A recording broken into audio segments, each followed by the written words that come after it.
గత వైసీపీ పాలనలో అధికారాన్ని అడ్డుపెట్టుకుని జోగి రమేష్ చేసిన పాపాలు జోగే కొద్దీ బరువు పెరుగుతున్నాయి.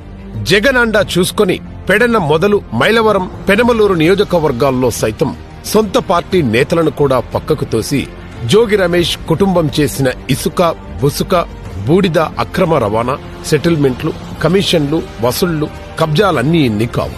జగన్ ఉన్నంత వరకు ఈ అక్రమాలపై మాట్లాడే ధైర్యం ఎవరికీ లేకపోయింది. ఇప్పుడు పరిస్థితులు మారడంతో జోగి అక్రమాలపై ఫిర్యాదులొస్తున్నాయి. అలా వచ్చిన ఒక ఫిర్యాదుపై దర్యాప్తు చేయగా సిఐడి అటాచ్మెంట్ లో ఉన్న అగ్రిగోల్డ్ భూముల్ని జోగి రమేష్ కుటుంబం కబ్జా చేసినట్లు తెలిసింది. ఈ కబ్జాను ఎలా మొదలుపెట్టారు, ఎలా ముగించారో తెలుసుకుందాం. అగ్రిగోల్డ్ సంస్థకు విజయవాడ రూరల్లోని అంబాపురం గ్రామంలో సర్వే నంబర్ 87లో భూములున్నాయి. అయితే అగ్రిగోల్డ్ కేసులో ఈ భూములను సిఐడి అటాచ్మెంట్ లోకి వచ్చాయి. 2018లో జీవో నెంబర్ 117, 2019లోని జీవో నెంబర్ 133లో ఈ ఆదేశాలు చాలా స్పష్టంగా ఉన్నాయి. ఈ భూములపై కన్నేసిన జోగి రమేష్ మొదట తన కుమారుడు జోగి రాజీవ్ను బాబాయ్ జోగి వెంకటేశ్వర్ల పేరిట సర్వే నంబర్ 88లోని 2160 చదరపు గజాల భూమిని కొనుగోలు చేశారు.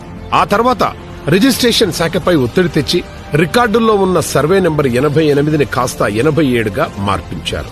2023 ఏప్రిల్ 29న స్వీయ దిద్దుబాటు దస్తావేజులంటూ దొంగ పత్రాలు సృష్టించారు. ఆ వెంటనే మే 31న పగిడిపాటి సుబ్బారెడ్డి అనే వ్యక్తి కుటుంబ సభ్యులకు ఆ భూమిని అమ్మేశారు. గ్రామ సర్వేయర్ తాను సర్వే చేయకుండానే చేసినట్టు దొంగ రికార్డులు రాశారు.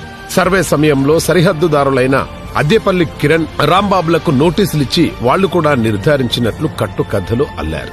జోగి కుటుంబ అక్రమాలపై అగ్రిగోల్డ్ సంస్థ ఫిర్యాదుతో ఏసీబీ అధికారులు తీగలాగేసరికి డొంక మొత్తం కదిలింది.